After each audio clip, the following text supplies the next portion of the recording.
pas du tout de renforcement musculaire, de préparation physique, c'est un idiot ou une idiote. On le dira jamais assez, le renforcement musculaire chez le coureur, c'est vraiment un game changer. Que tu prépares ton premier 5 km, 10 km, un marathon ou même un ultra trail, ce dont on va parler aujourd'hui peut littéralement changer ta progression et ton plaisir de courir. Bienvenue dans ce nouvel épisode de BPM. Aujourd'hui, on s'attaque à un sujet souvent redouté, parfois adoré par les coureurs, la PPG, la préparation physique générale. Et pour décrypter ce thème, je suis avec Romain, cofondateur de Run Motion Coach. Salut Romain, comment ça va? Salut Maëva, salut à tous. On est content, d'être avec vous pour ce début d'année. On vous souhaite évidemment une très bonne année 2026 et puis c'est peut-être la période des résolutions, donc on vous souhaite aussi, d'arriver à tenir ces résolutions. Exactement. Du coup, Romain, est-ce que tu peux un peu me définir ce qu'est la PPG? Oui, donc le la PPG, c'est évidemment un des premiers, peut-être la première résolution quand on est coureur avec les étirements. La PPG, c'est la préparation physique générale. Donc, le but d'une préparation physique générale, c'est à la fois de travailler le haut du corps, donc le tronc et évidemment les cuisses, enfin les jambes en général quand on est coureur. C'est d'avoir un développement qui est harmonieux. Le but, c'est pas forcément de développer de la masse musculaire, mais plutôt d'être plus efficace, de limiter les risques de blessures et d'augmenter ses performances, que ce soit sur la route ou sur le trail. Et donc ça inclut évidemment le renforcement musculaire qu'on peut faire en salle ou chez soi. Et donc, pour le coureur ou pour en tout cas le runner en général, quel est l'intérêt d'ajouter, de la PPG à son plan? Alors déjà, en général, on n'aime pas trop ça quand on est coureur. On préfère, courir, gambader dehors. C'est vrai que c'est quand même ça qui nous fait vibrer quand on fait de la course à pied. Pour autant, ça arrive quand même souvent que des coureurs regrettent de ne pas avoir fait de PPG et moi, c'est mon cas, en fait, quand, je me blesse, et je me dis: «Mince, j'ai pas assez fait de renforcement musculaire». Parfois aussi en trail, quand dans les descentes, c'est très difficile, je me dis: «Tiens, j'aurais peut-être dû en faire un peu plus». Et donc c'est vraiment, un paramètre qui est important, en course à pied et en fait, quel que soit ton niveau, quelle que soit, la surface sur laquelle tu cours, c'est quelque chose de vraiment essentiel. Donc l'intérêt, c'est à la fois pour renforcer la force, donc avoir plus de force dans les cuisses, et dans les jambes, de façon générale. C'est aussi, l'endurance musculaire, l'endurance de force, faire en sorte de durer, ouais, tout au long des kilomètres, tout au long de ta course, d'éviter d'avoir une dégradation de ta foulée et de tes performances. Et puis c'est évidemment un intérêt pour éviter les blessures, pour avoir la bonne posture, le bon geste, et d'éviter de se retrouver arrêté et de ne pas pouvoir courir à cause de ces blessures. Donc on va maintenant décrire, l'intérêt par, «profil» entre guillemets de coureur. Pour le coureur qui est débutant, qui souhaite se mettre à la PPG, quelles sont tes recommandations, en tant que coach? Donc la partie, débutant, c'est super important de faire la PPG parce que quand tu as pas fait de course à pied peut-être depuis longtemps ou peut-être tu en avais peut-être jamais fait avant, l'un des problématiques, c'est d'avoir le bon geste, d'avoir, la bonne foulée, la bonne posture au niveau du haut du corps, donc certain équilibre et puis une certaine coordination et donc là, c'est vraiment très important de faire de la PPG. On recommande au moins 1 à 2 fois par semaine, entre 10 et 20 minutes. Et on pense, notamment à des gens aussi qui peuvent venir d'autres sports comme le vélo par exemple. C'est en général des gens qui ont pas mal de force dans les cuisses et qui peuvent manquer de coordination ou peut-être avoir une économie de course qui n'est pas idéale et donc ouais, quel que soit le sport dans lequel on vient, que ce soit en endurance ou des sports peut-être des sports collectifs, c'est quelque chose qui est très important en course à pied. Super. Et pour, quelqu'un qui souhaite préparer un 10 kilomètres, là l'intérêt de la PPG, quel est-il? Sur, un 10 kilomètres, c'est idéalement d'avoir un peu plus de vitesse grâce à la PPG. C'est aussi d'avoir un meilleur, temps de rebond, au sol, donc un temps de rebond qui est plus court. Ça peut se développer grâce à des exercices, de PPG. Et puis c'est aussi, en fait, d'avoir, ouais, voilà, tout au long de ces 10 kilomètres, à peu près la même foulée, éviter une dégradation parce que sur un 10 kilomètres, à un moment donné, on peut avoir un peu d'acide lactique dans les jambes et plus on est fort dans les jambes et moins on a cette dégradation de foulée, au fil des kilomètres. Et pour, moi, par exemple, qui vais préparer, le Hoka Summit Paris, quel est l'intérêt de la PPG dans ma prépa semi? Alors là, un peu de la même manière que sur le 10 kilomètres, c'est les mêmes objectifs, sauf que là, tu vas rajouter, l'intérêt d'éviter d'avoir trop mal aux jambes dans les, 5-6 derniers kilomètres.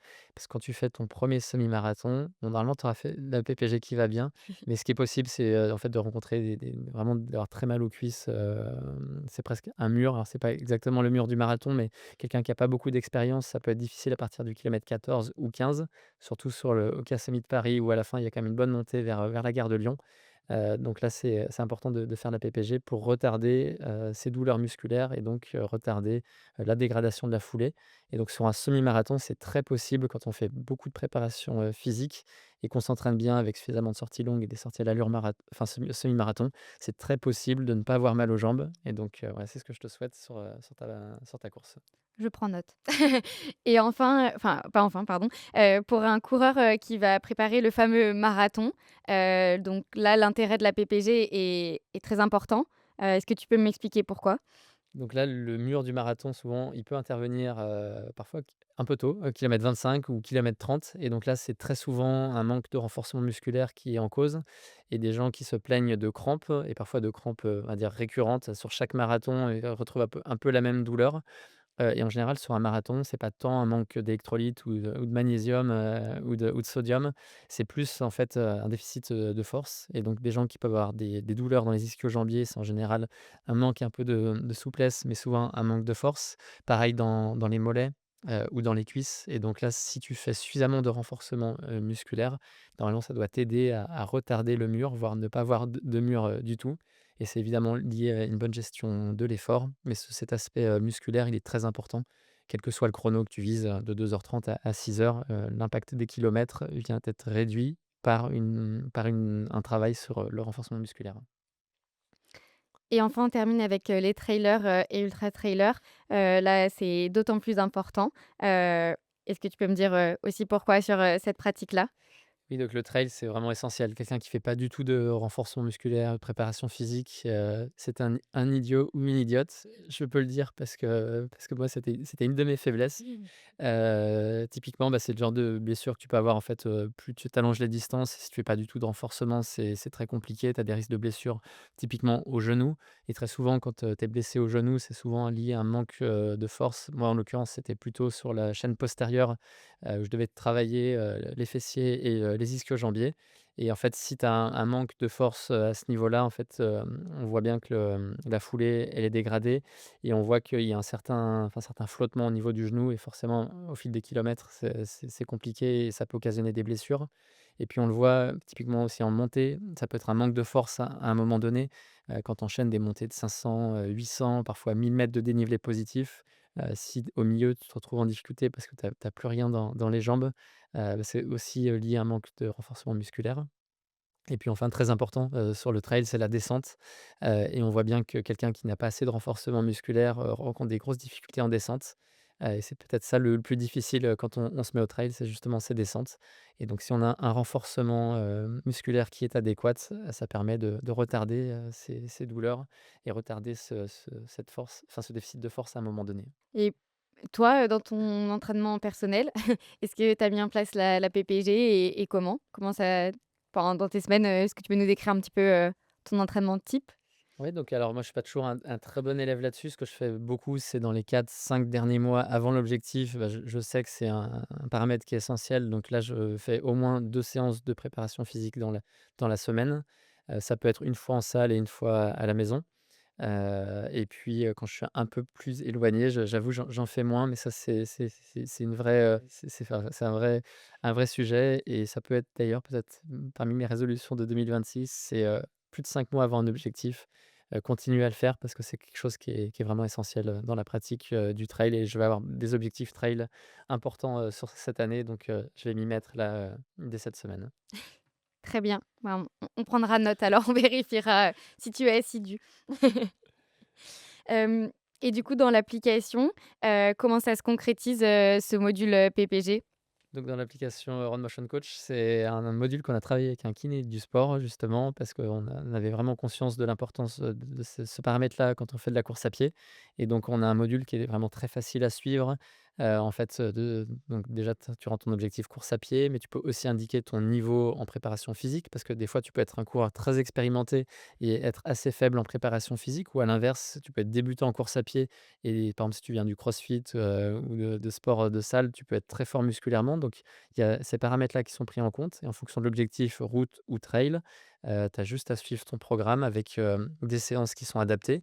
Donc dans la séance, tu vas par exemple avoir, un exercice, enfin plusieurs exercices, un circuit de training de 8 à 10 exercices que tu vas répéter à plusieurs reprises en fonction du niveau, 2, 3, 4, 5 fois et ça permet d'avoir un module complet de préparation physique avec des exercices qui sont dédiés, donc comme je disais, route ou trail et puis, évidemment, tu peux le faire donc sans avec ton poids du corps, on va dire sans poids additionnel, mais tu peux aussi faire, par exemple, des exercices de squat ou de fente avec, quelques poids ou des kettlebells que tu peux utiliser, et tous les exercices de Run Motion Coach peuvent être, aussi appliqués avec, un poids supplémentaire. Eh bien, voilà, vous l'aurez compris, il y a tout ce qu'il faut sur l'application pour pouvoir suivre, cette, résolution d'ajouter de la PPG et surtout on aura compris l'intérêt, pour, la pratique de dans la course à pied. Donc c'est pas un bonus, mais c'est vraiment l'assurance, d'une bonne progression. Oui, puis peut-être pour, revenir aussi moi sur ma pratique, a avant le module, dans Run Motion, ce qui était parfois pas évident, c'était je prenais des livres par exemple, je voyais il y avait Oui. plusieurs exercices, mais ce qui était pas simple, c'était d'arriver à suivre et puis en fait d'avoir suffisamment d'exercices, de varier. Alors évidemment tu peux imprimer une feuille et cetera, mais au bout d'un moment, elle reste sur un meuble et puis en fait tu l'utilises plus. Et là, l'avantage quand même de l'appli, c'est d'avoir juste le module à suivre, un peu comme une playlist finalement de musique, sauf que là, ben, toi, tu la suis et tu as aussi, tu es guidé, tu as des conseils, pour bien réaliser les exercices. Donc voilà, on vous incite, on vous recommande, d'utiliser le module, PPG dans Run Motion Coach. Super. Bah, merci Romain pour, tous ces conseils et merci à vous d'avoir écouté cet épisode, de BPM. Notre objectif, c'est de partager notre passion du running, de vous aider à progresser et de vous faire découvrir les coulisses de notre sport préféré. Alors n'hésitez pas à nous envoyer vos questions, vos idées et vos thèmes sur nos réseaux sociaux, en commentaire ou directement sur la communauté dans l'app. Et on se dit à la semaine prochaine pour un nouvel épisode de BPM.